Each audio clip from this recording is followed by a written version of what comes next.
My name is Susan.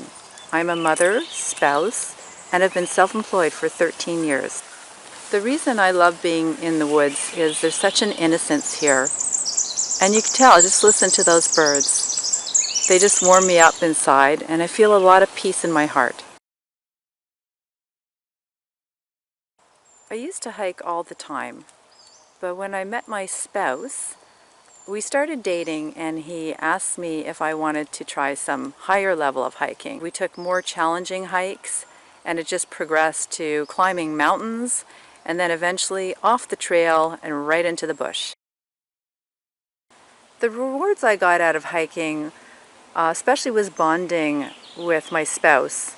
We had a lot of challenging times together through hiking, and that was mainly trying to maneuver going up mountains, and then we'd always find a great location to go to, whether it be the lake was the end of the destination or there was some unique area, and then we would picnic together.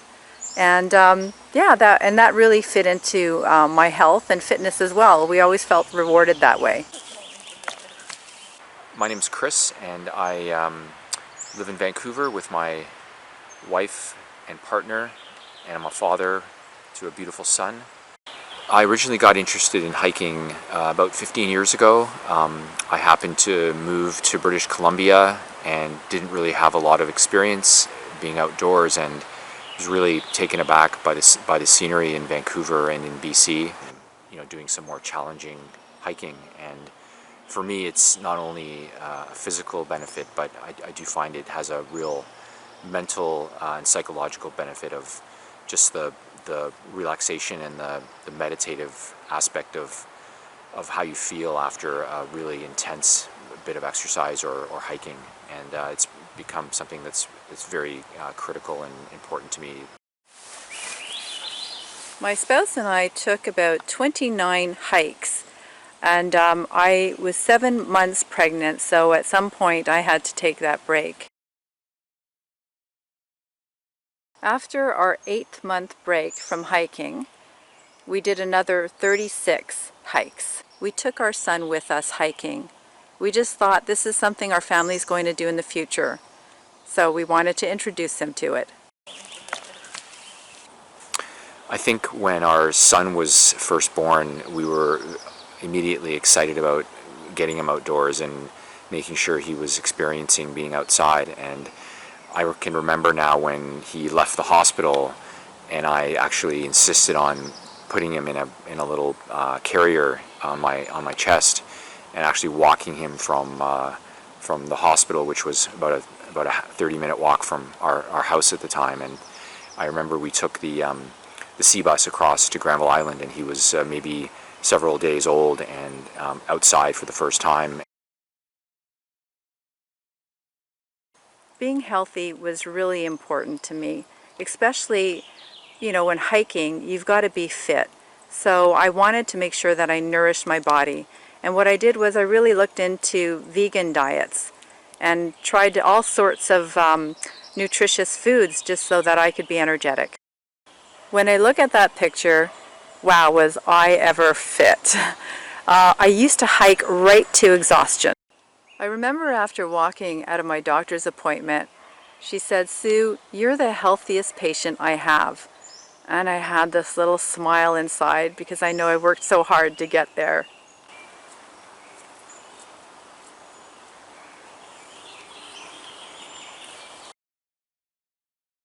I knew there was something wrong with my body when I picked up my blow dryer and I couldn't hold it up. So I thought, this is weird, this can't be happening. So I placed it down again, and the same thing happened. That was the beginning of my nightmare.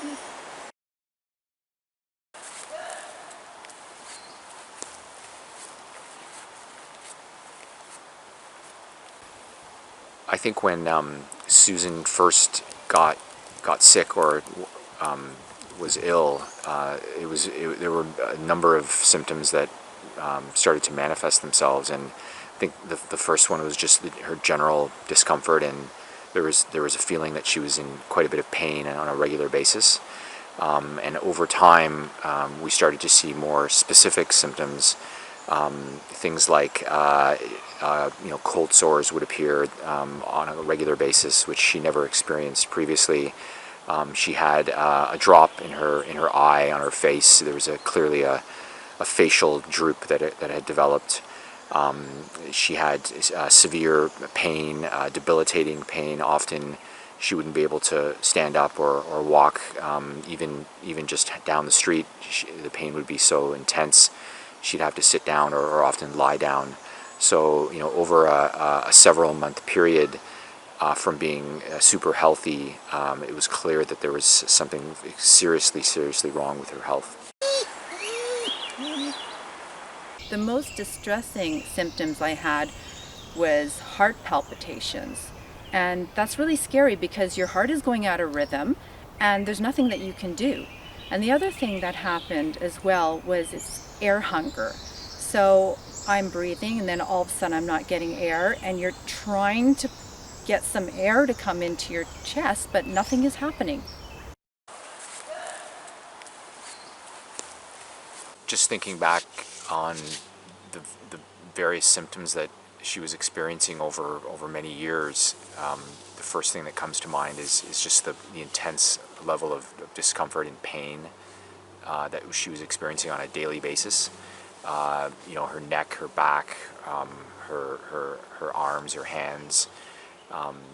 The tongue pain seemed to be a sort of a chronic symptom that required her to chew gum constantly just to try and relieve the pain.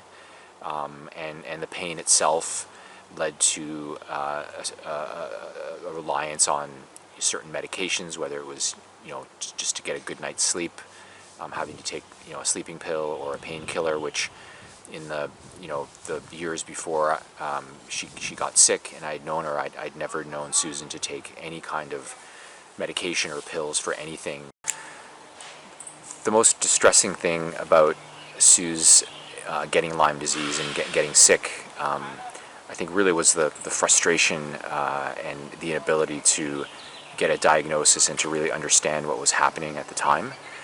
There were so many symptoms that she was experiencing, and we just could not nail down what all those symptoms actually meant, and not being able to have an answer quickly and have someone actually make a diagnosis was incredibly frustrating, and made her illness even worse, frankly, than it was on all of us.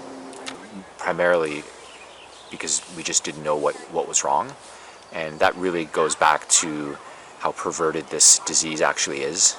Even with a whole myriad of symptoms, it's very difficult to really understand and diagnose Lyme disease. And so for me personally, in trying to support her, not being able to actually help understand what was wrong with her was probably the most frustrating thing. When I was seeing doctors, nobody ever asked me my history about hiking. And I had a test result that indicated that was linked to tick bite. And the response I got back about that positive test was, oh, it just means you were camping. So what is that supposed to mean?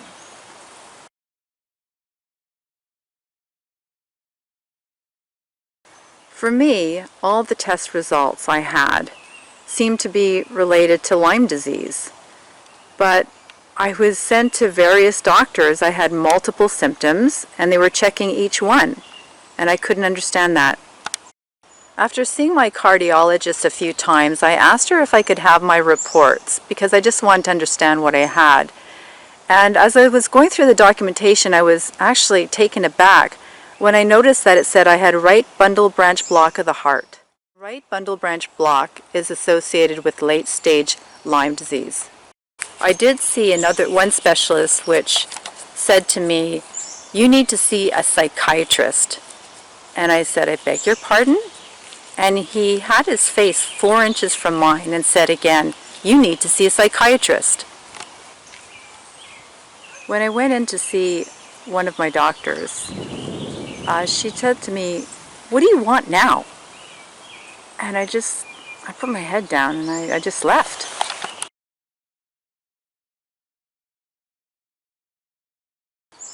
I finally found a doctor that was able to treat Lyme disease. She was in the United States, so I had to fly there.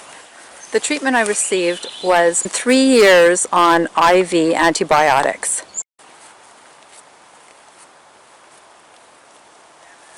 I was brought up really to look for facts when making a decision, and in this case, we saw so many different doctors and really just could not get any information, and the information we were getting, the doctors just kept telling us that there was nothing wrong and that Susan was it was a psychological issue, and that there really wasn't a medical reason for her feeling the pain and not being well. And I think when I look back on this whole several years or 5 or 6 years of her being sick, it's really been eye-opening for me to really not always take at full value what doctors are saying, and a lot of them may not know everything, and it's very important that, particularly in the case of Lyme disease, that people go with what they believe and what they instinctually believe is happening, and not necessarily always rely on what a doctor is saying or believe what they're telling them. Being such a complex disease and not being able to really get a quick diagnosis can be not only mentally frustrating, but can really stretch resources, not only emotional resources but financial resources. And anyone who's experienced a complicated illness will understand that it does require financial resources to try and cope with these kinds of difficulties. And people with Lyme disease, I'm sure, is a common issue, is just having the financial resources and being able to apply those resources to get the proper medical help can be a very difficult thing. Sue was incredibly strong throughout the whole time, and as I watched her look for things to help and to take away her pain, I was amazed by some of the treatments that she took on.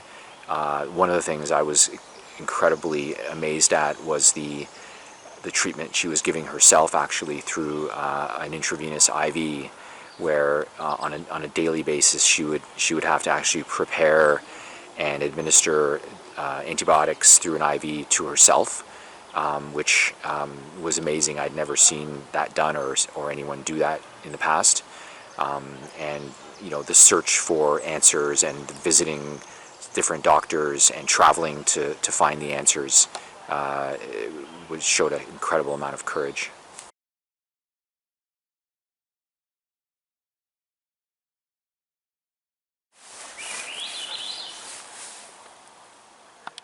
I can understand how some people who have had Lyme disease or chronic illnesses would contemplate suicide. I mean, I came to a really low point. What I think kept me going was my son. I wanted to be there for him. I wanted to see him grow up, and therefore I had to get better. My spouse supported me through this. He helped me get through it. He was always taking care of everything, really. He had to work, then he also had to take care of our son. He fed us. He went out shopping. And the other support I got from him, which really made me hang in there, is he always said to me, "You're going to get better." I don't know if I always believed it, but he kept repeating it, and he actually was right. Many things gave me hope during this period, and the biggest one was just knowing that Susan was an incredibly healthy person when I first met her, and that she would return and be that same person at some point. And I did tell her many times and almost on a daily basis that she would get healthy, and she just needed to believe that she would actually return and be a healthy person, which she has for the most part. And the other thing that was challenging was not having for many years a normal family life, and always dealing with the stress and the times when we just couldn't sit down as a family and have a normal day. And that was one of the things that gave both of us a lot of hope, is knowing that we would return and be a normal family, particularly with our son. I learned a lot about Susan during this entire period, and she's probably one of the strongest people that I've ever met and I've ever known. And her ability to deal with so much opposition and people that kept telling her things that she knew weren't true, and the ability to constantly fight and look for the answers that she was looking for, makes me respect her an incredible amount, and I know that she's one of the strongest people in the world. I did become quite inspired by Susan's actions in really not giving up and continuing to battle and to fight to get an answer. And for me personally, it was very eye-opening to see someone who's really going up against an institution and multiple doctors and people in the healthcare industry telling her that there was nothing wrong, and her knowing deep down that she was quite sick and was trying to find an answer. And all the work she did and the time that she spent and the people she spoke to over several years was incredibly inspirational for myself, and I think anyone who would have seen the things that she did. Susan's health has recovered almost completely, and I know this because I can just tell by her energy level and her ability to work and to be outside and to just be a normal person and have a normal everyday life. And I would say that her recovery is 95% or better, and she still does have symptoms from time to time, and we do get concerned sometimes when she does have symptoms, but thankfully those will subside and last for only a day or two, and her recovery today is almost 100%. When you face adversity the way that we have with Susan being sick for so long and not really getting better quickly, you learn a lot about yourself and the people that you're with. And I learned so many things throughout this process. I think not giving up is really important, and always looking for answers and rising up to the adversity are characteristics that everybody really needs to think about. And the other thing that I learned, and I never would have known this when I was younger, is that you really have to count on the people that are closest to you. And in life, you really don't have that many people who would make those kinds of sacrifices. There might be 2 or 3 or 4 people in your nearest circle that would really support you through something like this.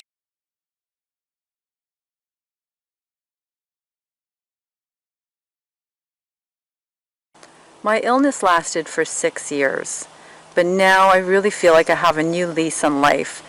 And by saying that, I mean I'm back to hiking, I'm back to working, I'm back with my family doing all sorts of things, like most families will do together. I realized after this ordeal, I want to help other people, I want to help people who are sick, and I want to also let people who do hike know the things that they have to do so they don't get bitten by a tick.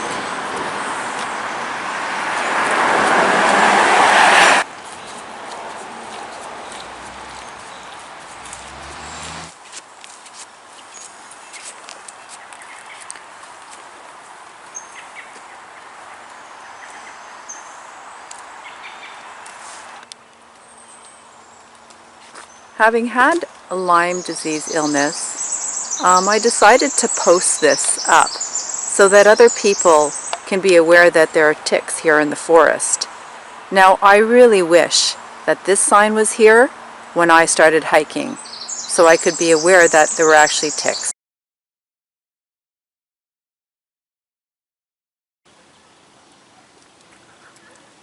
I'm working on this project about Lyme disease, and I wanted to help a lot of people. What I want to say is, as I'm completing this project, a lot of good things are coming out. It's flowing out of me, and I know I'm going to be sharing. And while it stayed within me, I knew I was going to do it. It was like poison in my body just sitting there. And this feels really good to share with all of you. What I've learned about myself is I'm a stronger person than I was before I had this disease. And throughout this, I learned how persistent I can be, because I was given these umbrella diagnoses, and I wasn't going to take that because that wasn't the answer and I knew it. So I just kept persisting, and therefore I saw all these doctors. Also, I would say it's really inside, it's given me this passion to want to share what I've learned. I want other people to not have to go through this and understand the disease and what they can do. And that has made me very compassionate for others. I have a message. Even if not Lyme disease, if you feel something is not right and you need more answers, go for it. Don't let anybody hold you back. It's your life. You have the right to take care of yourself. Remember that.